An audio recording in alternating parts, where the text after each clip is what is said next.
Ini. Udah ya? Udah siap semua ya? Oke. Ya, selamat pagi semuanya, bapak-bapak, ibu-ibu. Ya, kita akan memulai hari ini sesuai dengan motonya sukses untuk Anda hari ini, semangat pagi ya, karena kita selalu pagi ini harus bersemangat ya. Oke. Ya, sebelum memulainya kita berdoa dulu menurut agama kepercayaan masing-masing. Doa mulai.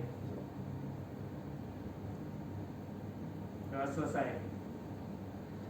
Ya. Ya, saya tadi udah membagikan absen. Nanti tolong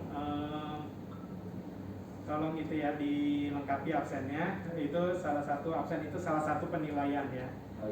Kehadiran itu penting sekali. Terus gimana AC-nya, udah cukup dingin? Sudah Pak. Sudah ya. Terima Oke, kasih. makasih. Penerangannya udah cukup ya? Sudah Pak. Sudah. Terima kasih. Terima kasih. Pertama-tama saya ingin memperkenalkan diri dulu. Nama saya Hensley Pramana. Saya lahir di Jakarta. Nah, itu foto saya terbaru. Nah, itu ada nomor WA saya dan alamat Gmail-nya ya. Kalau suatu waktu Bapak Ibu perlu menghubungi saya. Oke Pak. Ya, oke, kita lanjut. Pengawasan terhadap tempat dan lingkungan kerja, kebersihan dan kerapian pada tempat kerja, gudang, ruang operasi, ruang produksi, itu harus selalu kita jaga ya, karena dimanapun kita, misalkan terutama di bank ya, kalau misalkan banking hall-nya kotor atau apa, itu ya nasabah pasti bisa komplain kepada kita seperti itu ya. Dan nanti nasabah bisa takutnya tersebar ke tempat lain ya, penilaian terhadap bank kita juga tidak bagus ya, seperti itu. Kebersihan pada lantai, ada lantai, jalur rak kabel, ventilasi. Kebersihan pada lantai ya, biasanya umumnya kalau musim hujan itu ya, nasabah mungkin sepatu atau apa dari luar ya suka kotor lantainya. Nah, kita biasanya ada kebersihan ada cleaning service atau apa yang membersihkannya ya, seperti itu. Dan kabel-kabel juga dibuat rapi supaya kita tidak tersandung seperti itu ya. Oke. Perhatian terhadap sisa buangan, barang tidak terpakai ya. Apabila ada barang-barang yang tidak terpakai, supaya penampilannya rapi ya, sisa-sisanya kita buang ke tempat sampah, jangan ditaruh di tempat satu, tempat sudut lain seperti itu ya, supaya rapi. Sarana proteksi kebakaran mudah dilihat, itu yang dimaksud dengan sarana proteksi ya seperti apar ya. Nah, apar itu harus tersedia sebaiknya ya di setiap lantai lah, seperti itu ya. Oke, sarana jalan keluar harus bebas hambatan ya, itu untuk kejadian-kejadian tertentu, untuk misalkan evakuasi ya kan, ada ya kebakaran atau apa, itu lewat tangga darurat seperti itu. Oke, kita lanjut ya.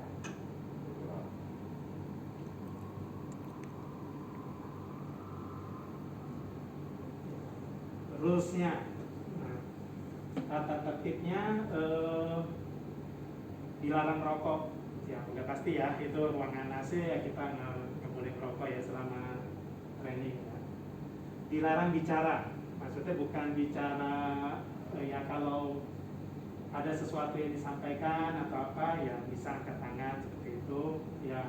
Tidak berbicara maksudnya selama instruktur menyampaikan pelatihan atau selama peserta lain menjawab pertanyaan seperti itu ya. Dimohon untuk tidak meninggalkan ruangan selama masa training. Maksudnya meninggalkan ruangan itu misalkan bolos atau apa berapa hari gitu, sama berapa hari Kalau untuk ada sesuatu hal yang perlu sebentar ya boleh. Terus angkat tangan untuk bertanya, ya itu prosedur ini yang biasa lah ya. Tepat waktu saat jam istirahat. Maksudnya tepat waktu ya saat jam istirahat. Kualitas kerja itu kita bukannya waktu kita bekerja itu panjang ya, tapi kalau memang udah waktunya kita pulang atau istirahat ya boleh kita pulang, harus pulang gitu. Kita lanjut ya. Ada pertanyaan? Sampai sini? Bapak, untuk materi yang nomor 3 tadi Pak, ya. Dimohon untuk tidak meninggalkan ruangan training ya. Iya. Nah itu kalau misalkan kita mau ke toilet atau apa boleh? Oh boleh itu maksudnya ruangan training itu tidak meninggalkan, maksudnya bolos atau apa, tidak gitu. menghadiri satu sesi full, Gitu ya Pak. satu hari full gitu. Ya, siap Pak. Ya.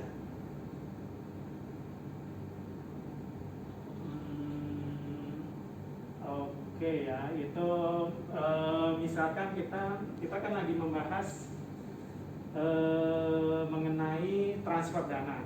Ya sekarang kan teknologi sekarang transfer dana itu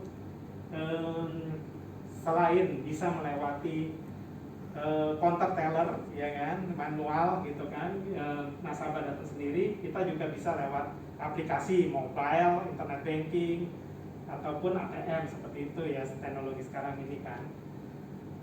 Nah, lanjut.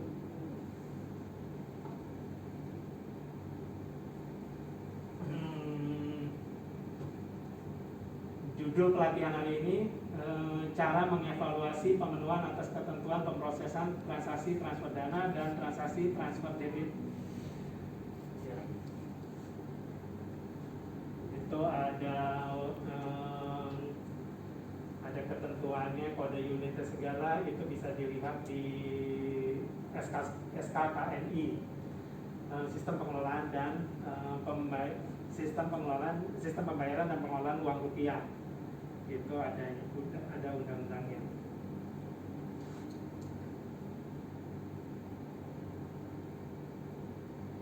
Nah, tujuan pelatihan. Setelah selesai mengikuti pelatihan ini, peserta dapat menjelaskan cara mengevaluasi pemenuhan atas ketentuan pemrosesan transaksi transfer dana dan transaksi transfer debit, serta penatausahaan penggunaan cek atau bilet giro pada metode sistem pembayaran sesuai standar Bank Indonesia. Terus manfaat pelatihan. Setelah selesai mengikuti pelatihan ini, peserta mampu mengevaluasi pemenuhan ketentuan proses transaksi transfer dana dan transaksi transfer debit serta penatausahaan penggunaan cek atau bilet giro sesuai SOP yang berlaku. Perbedaan antara tujuan dan manfaat di sini ya, tujuan itu berarti tujuan pelatihan ini ya, maksudnya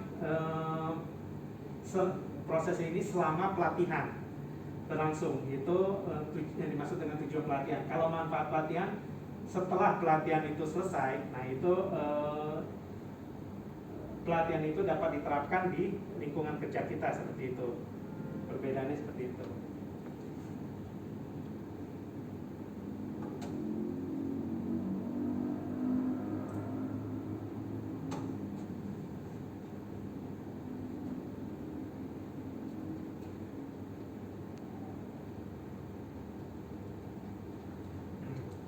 Ini transfer dana ya, pengertiannya ya, itu diambil dari Peraturan Bank Indonesia nomor 1423 PBI 2012. Transfer dana adalah rangkaian kegiatan yang dimulai dengan perintah dari pengirim asal yang bertujuan memindahkan sejumlah dana kepada penerima yang disebutkan dalam perintah transfer dana sampai dengan diterimanya dana oleh penerima.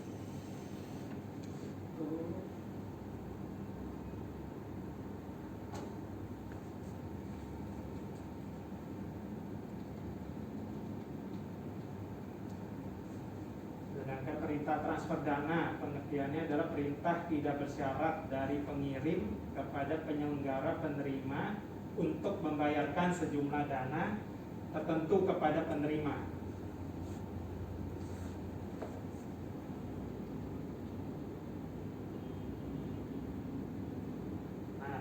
penyelenggara transfer dana itu harus mengikuti ketentuan dari Bank Indonesia. Makanya Bank Indonesia itu melakukan pemantauan terhadap penyelenggara transfer dana, di mana penyelenggara wajib menyampaikan laporan kepada Bank Indonesia secara tertulis dan atau online mengenai kegiatan penyelenggaraan transfer dana. Terus memberikan keterangan dan atau data yang terkait dengan kegiatan penyelenggaraan transfer dana sesuai dengan permintaan Bank Indonesia. Memberikan kesempatan kepada Bank Indonesia melakukan pemeriksaan untuk memperoleh informasi yang terkait dengan penyelenggaraan transfer dana. Ya, itu dia semua kewajiban bank-bank yang harus penyelenggara itu, yang termasuk penyelenggara transfer dana yang harus dipenuhi kepada Bank Indonesia, ya, seperti itu ya. Jadi harus ada laporannya, terus dengan pemberian keterangan kepada BI, terus bersedia juga untuk diperiksa oleh BI.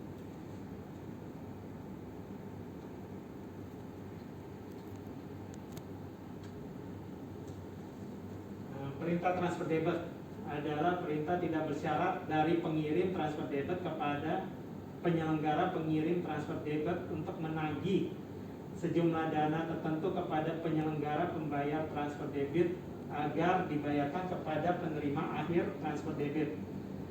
Itu pengertian itu sumbernya dari PBI, ya, Peraturan Bank Indonesia nomor 14 tahun 3 tahun 2012.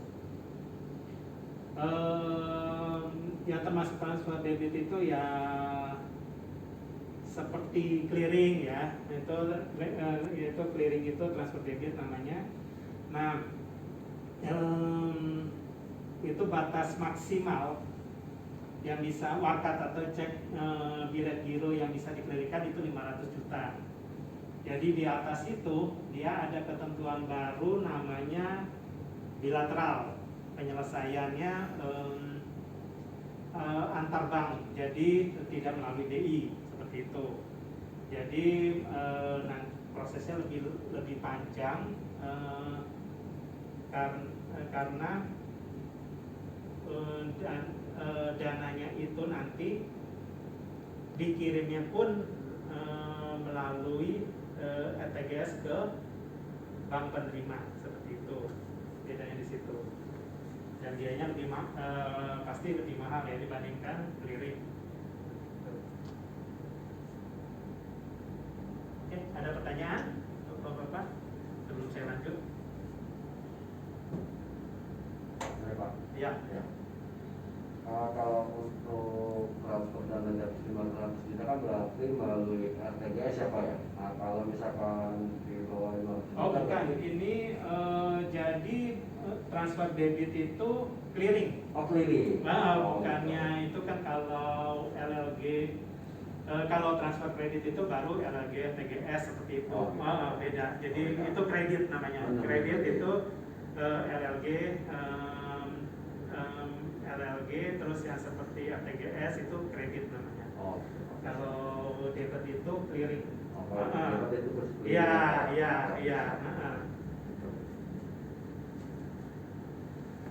Oke, ada lagi? Tidak ada, Pak. Terima kasih. Terima kasih.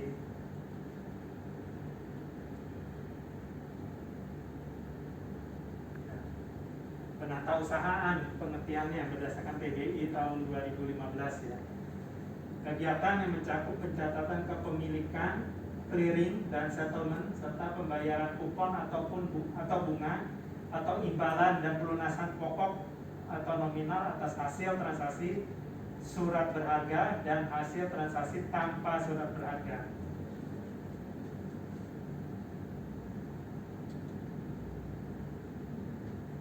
Nah, ini pengertian cek, ya. Perintah tidak bersyarat dari nasabah kepada bank penyimpan dana untuk membayar suatu jumlah tertentu pada saat diunjukkan, ya, karena median itu transfer debit itu biasanya melalui cek atau bilet giro untuk clearing ya. Nah, cek itu ada mempunyai masa kadaluarsa itu setelah 6 bulan terhitung sejak berakhirnya tenggang waktu penunjukan.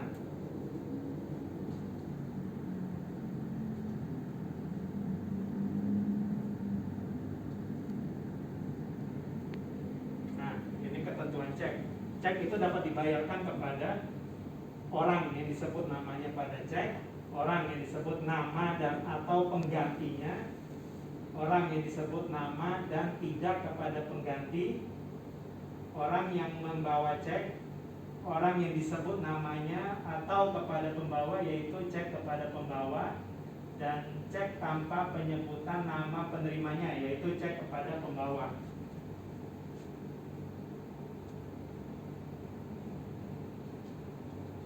Nah, ini pengertian bilet giro.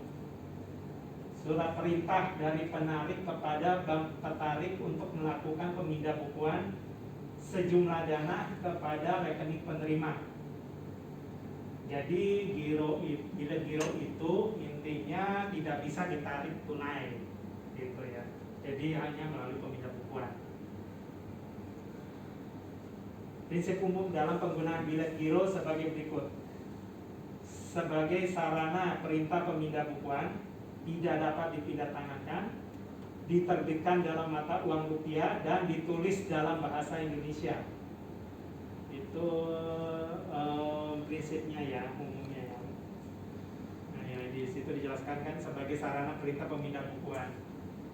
Dan tidak dapat dipindah tangankan berarti misalkan di giro itu udah ditujukan untuk Masunar, ya kan? Terus yang bawa jadi harus Pasunar sendiri, gitu kan? Atau ya kuasa dari Pasunar. Jadi jadi istilahnya nggak bisa kita yang orang lain yang bawa selain itu ya.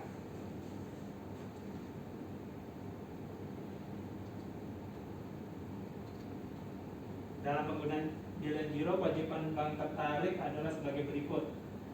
Nah, ini kewajiban bilet giro itu ada dua sisi ya, dari bank tertarik dan bank penerima. Nah, ini dari bank tertariknya mencantumkan syarat formal bilet giro berupa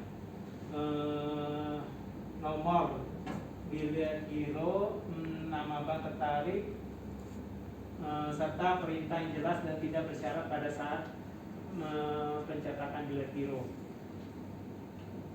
Jadi bilet giro itu ada macam-macam syaratnya, ya itu seperti itu ya. Dia harus jelas lah. Menata usahakan rekening giro penarik, menata usahakan bilet giro diberikan kepada penarik, melakukan verifikasi bilet giro yang ditarik oleh penarik, melaksanakan perintah pemindah bukuan sejumlah dana sesuai dengan perintah dalam bilet giro, menindaklanjuti pemblokiran pembayaran bilet giro berdasarkan surat permohonan dan dari penarik dan atau pihak yang berwenang, melakukan penolakan bilet giro disertai alasan penolakan, dan menata usahakan penggunaan bilet giro.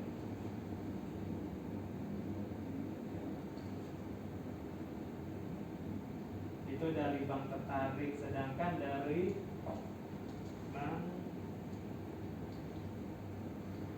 penerima, dalam penggunaan bilet giro, kewajiban bank penerima adalah sebagai berikut: memastikan pemenuhan syarat formal bilet giro yang diterima dari penerima, melakukan verifikasi terhadap bilet giro yang diterima dari penerima, meneruskan bilet giro kepada bank tertarik, melakukan penolakan bilet giro yang tidak memenuhi ketentuan, memindah bukukan sejumlah dana yang diterima dari bank tertarik ke rekening penerima, dan menyampaikan informasi kepada penerima dalam hal bilet giro ditolak oleh bank tertarik disertai dengan alasan penolakan. Ada pertanyaan sampai sini? Tidak ada, Pak. Tidak ada ya. Oke, kita lanjut ya. Oke, Pak.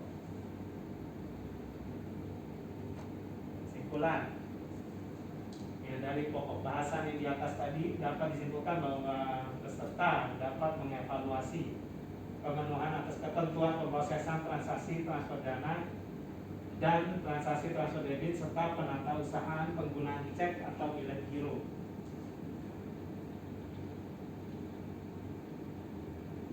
Oke, sebelumnya saya ingin bertanya dulu ya.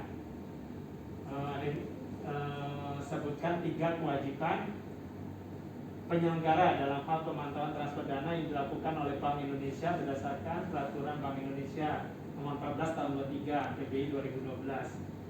Ada yang bisa bantu saya, Pak Eki Asuna? Saya Pak. Ya boleh, silakan. Tiga kewajiban tersebut diantaranya adalah menyampaikan laporan kepada Bank Indonesia secara tertulis. Ya. Yang kedua adalah memberikan keterangan atau data yang terkait. Ya. Oke, yang ketiga adalah memberikan kesempatan melakukan pemeriksaan dengan penyelenggaraan transfer dana. Oke. Ya, benar ya. Itu semua harus dipenuhi oleh penyelenggara ya. Karena Bank Indonesia itu yang melakukan pemantauan terhadap penyelenggara kegiatan transfer dana itu, dan ya salah satu itu dengan kewajiban penyelenggara itu dalam melaporkan, yang memberikan keterangan dan memberikan kesempatan untuk Bank Indonesia memeriksa, ya itu dia. Oke, kita lanjut.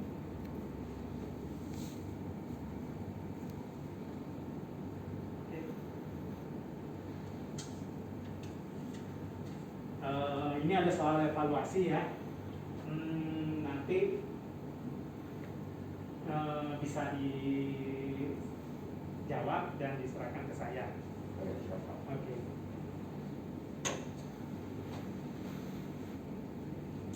Oh iya, tadi absennya udah lengkap semua ya?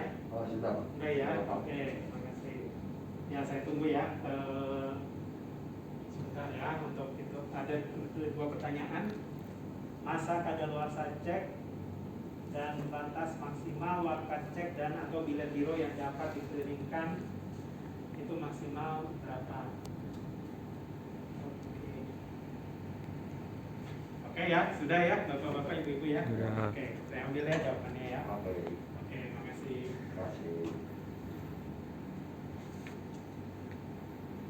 Nah, ini ada tugas tambahan yang harus dikerjakan oleh Bapak-bapak Ibu semua. Tugasnya itu harus dikerjakan 2 hari dan dikumpulkan melalui email saya yang tadi di atas ada. Terakhir pukul 24 ya, sebelumnya lah 23:29 bisa ya terakhir. Itu tugas itu mencari informasi bagaimana hasil evaluasi pemenuhan ketentuan pemrosesan transaksi transfer dana dan transaksi transfer debit serta penatausahaan penggunaan cek atau bilet giro ditindaklanjuti sesuai prosedur yang berlaku. Oke ya. Oke, sudah selesai. Ya sebelum selesai ya, kita kan akan mematikan laptopnya semua ya, supaya jangan ada kabel-kabel yang juga dicek. Matikan semua ya, supaya kita tidak kebakaran atau apa ya sebelum pulang ya. Di sini ada quote ya, dari ya salah satu tokoh juga, Nelson Mandela. Education is the most powerful weapon which you can use to change the world. Ya, pendidikan itu senjata yang ampuh ya, supaya kamu bisa gunakan untuk merubah dunia. Oke, sekian, terima kasih Bapak-bapak, Ibu-ibu semuanya. Terima kasih Pak. Oke.